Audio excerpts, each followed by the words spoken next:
তোমরা তো অনেকেই জানো গত 15 বছর ধরে আমাদের বাড়িতে জগদ্ধাত্রী পুজো হচ্ছে। এটা ছিল 16তম পুজো।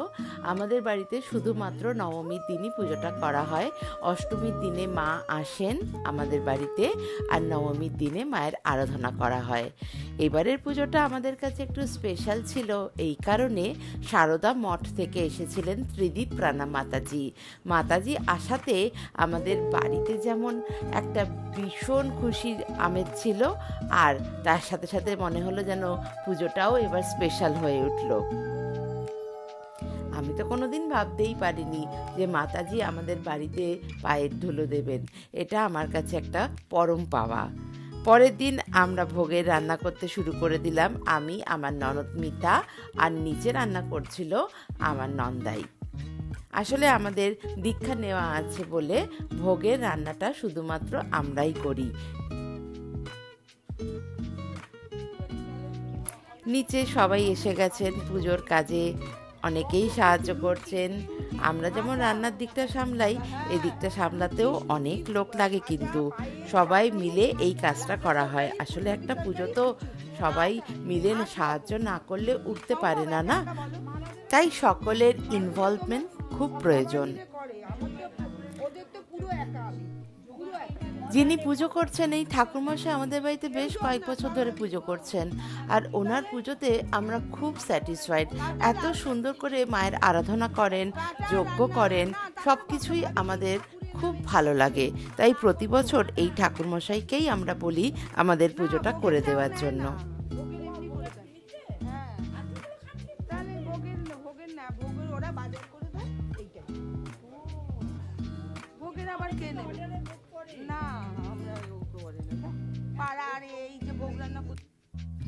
নিচে আমার নন্দাই বিশাল পরিমাণে খিচুড়ি রান্না করছিলেন, কারণ আমাদের পক্ষে ওই এতখানি খিচুড়ি রাঁধা সম্ভব ছিল না।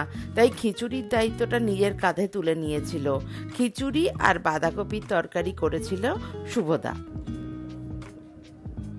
এদিকে নিচে বেশ গল্প জমে গেছে। ভাগনা বউ, কুনাল, আমার হাজবেন্ড সবাই মিলে একটু গল্প গুজব করছিল। আসলে পুজো বাড়িতে অনেক লোকজন আসে, বেশ মজা হয়, গল্প হয়, এটাই সব থেকে আনন্দ লাগে।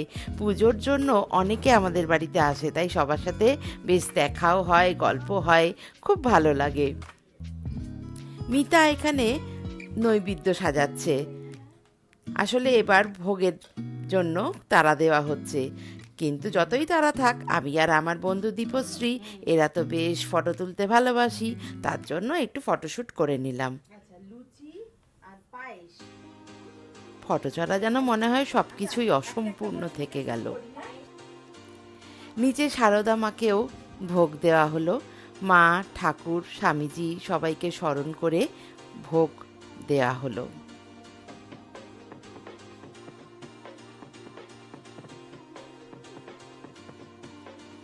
মিতা খুব সুন্দর করে ঠাকুরকে সাজিয়ে ভোগ দিয়েছে। মা সবসময় যেন সাথে থাকেন আমাদের এই পাঠে। এবার চলছে ভোগ নিবেদনের পালা।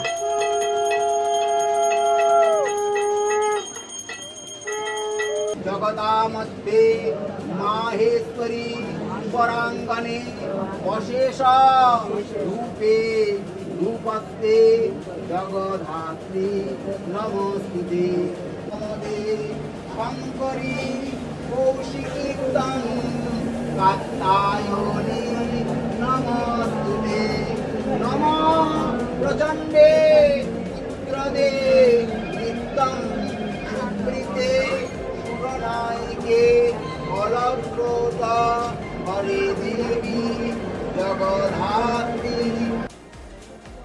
আর এবার আমার কাছে একটা এক্সট্রা পাওয়া ছিল। আমার এই পুজোতে আমার দীক্ষার পরিবারের অনেকেই আমাদের পুজোতে উপস্থিত ছিল। কি যে আনন্দ আমার লেগেছে।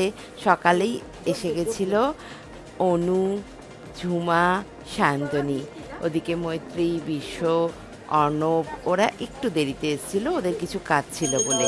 আর সকালে তো আমার বেস্ট ফ্রেন্ড দীপশ্রী ছিলই, আরও কিছু বান্ধবী, পিয়ালি, মনীষা, ওরা সব এসেছিল বিকেলের দিকে।